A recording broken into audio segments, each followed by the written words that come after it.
So that's that then. So can you fix a stretched belly button piercing scar?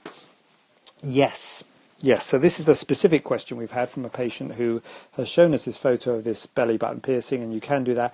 Relatively simple to do. So you have a little hole and you have to get rid of that hole. So probably what I do is I de-roof it. So take that bridge of skin off, and then you'd have two little marks, which you might need a little stitch. It would leave a scar. It would leave a mark. But it's a relatively simple thing to do under a local anaesthetic to get rid of that piercing hole in the belly button. On a wider note, people often come wanting piercing hole. In fact, my cousin has a piercing in her nose that she wants me to fix, but I can't fix it. It's a bit more. I mean, the nose is a bad one. I mean, you can do sort of elongated earring holes, but if you just got a piercing hole, people have them here.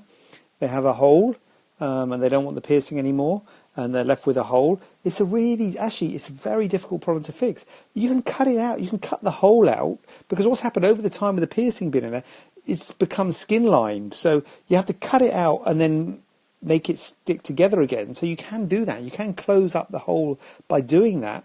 But it's actually quite hard to cut out a tiny little piercing hole, and you make a scar. It will make a mark. It will make a line. It might, the scar might be less obvious than the hole, but it might not. It might be as obvious as the hole.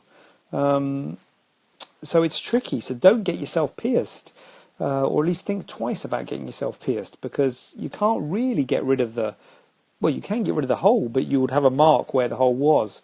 And, I told my cousin I wouldn't, I'd probably just accept it. Same with the ones down here, you have these little holes from where piercings were. And then, you cut them out and give a little scar, and you've still got a mark. So it's tricky. It's tricky getting rid of piercing holes. But the belly button one is a relatively simple one. Although, again, it does leave a scar, does leave a mark. But it's probably one of the better ones